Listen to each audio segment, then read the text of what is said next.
Did you ever wonder where some of the simple things in life come from? Like measuring cups, liters, gallons, or grams? All are an integral part of our daily lives. But who used the first measuring cup? Who first decided to put liquid into the same size jar for measuring? In today's video, we will explore all these questions and more. Stay tuned for some really insightful information on how and why we measure things. Humans have always been driven by a fundamental need to measure.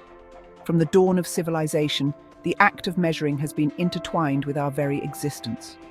From the earliest civilizations, quantifying the world around us has been essential for survival and progress. Ancient societies, like those in Mesopotamia and Egypt, developed early forms of measurement to build their monumental structures and manage their economies. Whether it was measuring land for farming, tracking time, or trading goods, accurate measurement has been the cornerstone of civilizations.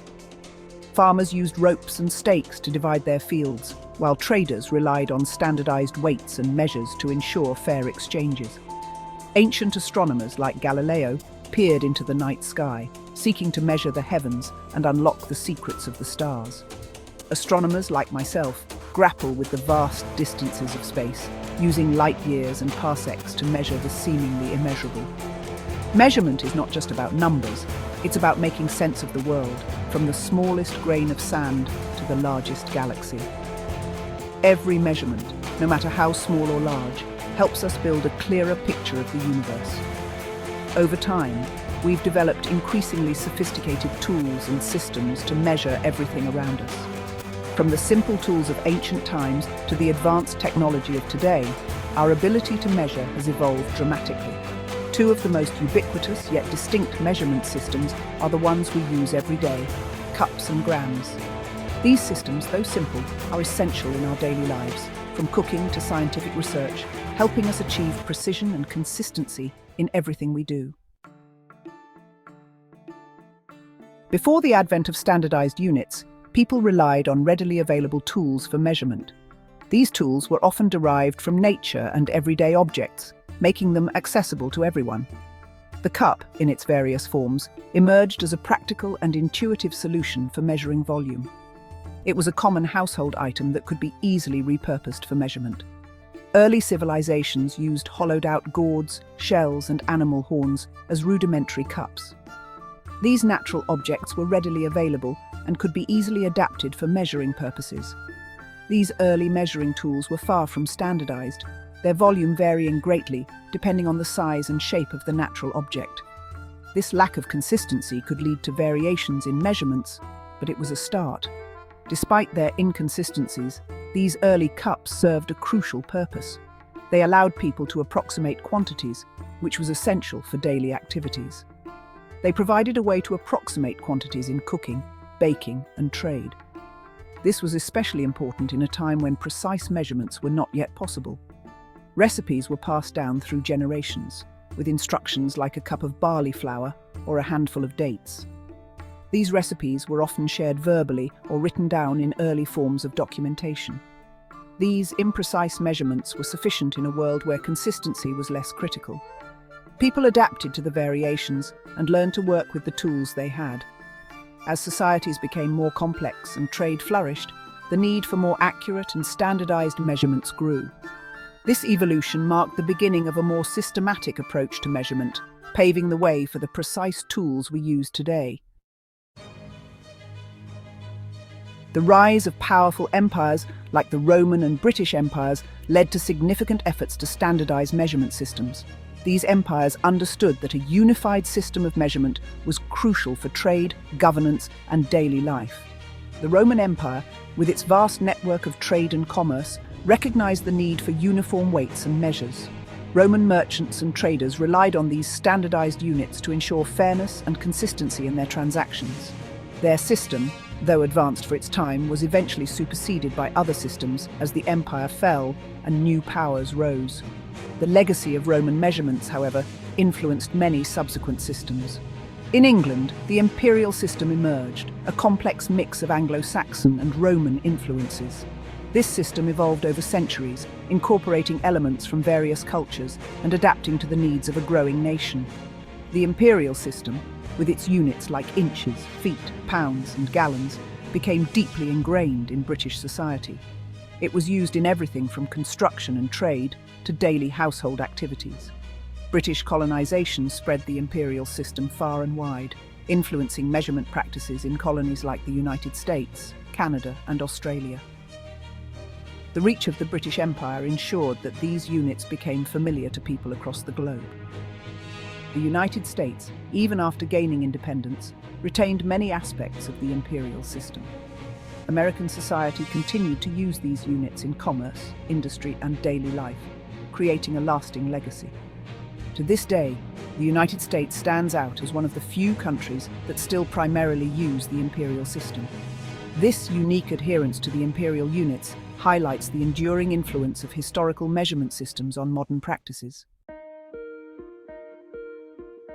While cups and the imperial system developed through a patchwork of historical influences, the metric system emerged from a different philosophy, a desire for a rational, scientific, and universal system of measurement. The metric system, with its base units of the meter and the kilogram, and by extension the gram, was born out of the Enlightenment, a period of immense intellectual and scientific ferment. The metric system was conceived as a system that would transcend national boundaries and provide a common language for science and commerce. Its decimal-based structure, where units are related by powers of 10, made it inherently logical and easy to use.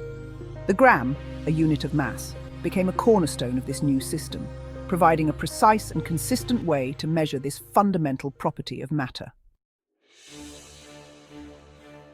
The French Revolution, a period of radical social and political upheaval, provided the fertile ground for the metric system to take root. The French National Assembly, seeking to sweep away the remnants of the old order, embraced the idea of a new, rational system of measurement. They tasked the French Academy of Sciences with the momentous task of creating this new system. The Academy's approach was groundbreaking. They defined the meter as a fraction of the Earth's meridian, linking this fundamental unit of length to a natural and unchanging reference. The gram, in turn, was defined as the mass of 1 cubic centimetre of water at its freezing point. Water was chosen due to its abundance and familiarity, while the freezing point was selected as a stable reference temperature that could be easily replicated in laboratories. These definitions, grounded in the natural world, showcase the scientific rigour that underpinned the metric system. The metric system, with its elegance and scientific foundation, gradually gained traction worldwide. Scientists, recognizing its advantages for research and communication, were among its earliest adopters. International organizations, seeking to facilitate trade and cooperation, embraced the metric system as a global standard.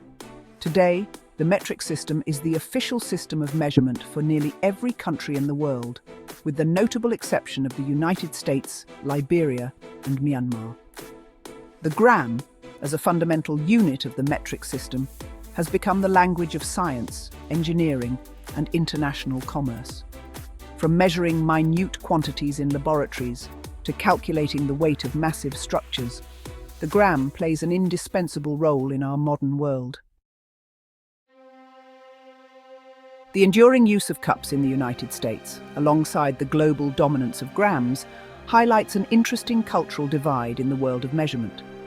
Some argue that cups, with their connection to traditional recipes and household practices, represent a more intuitive and approachable way of measuring, especially in the kitchen. There's a certain charm to measuring out ingredients using scoops and cups, a sense of connection to culinary traditions passed down through generations. However, others champion the precision and universality of grams. They argue that grams, with their decimal system and consistent measurements, eliminate ambiguity and ensure accuracy in a way that cups cannot. This is particularly crucial in baking, where even slight variations in ingredient ratios can significantly impact the final product. The debate between cups and grams often centres around the kitchen, where both systems have their ardent supporters. For those who grew up using cups, there's a certain comfort and familiarity in sticking with this system. Recipes passed down through families often use cups, and there's a sense of preserving tradition by continuing to use these familiar units. However, The increasing popularity of international cuisines and the availability of recipes from around the world have led many home cooks to embrace grams. Baking, in particular, benefits from the precision that grams offer. When it comes to delicate pastries and cakes, where even a slight miscalculation can spell disaster, grams provide a level of accuracy that cups simply cannot match. The coexistence of cups and grams in our modern world reflects the fascinating interplay between tradition, culture, and scientific progress. While grams have undoubtedly emerged as the global standard for measurement, cups retain their place in certain cultures and contexts, particularly in the realm of cooking and baking. Ultimately, the choice of whether to use cups or grams often comes down to personal preference, cultural influences, and the specific task at hand.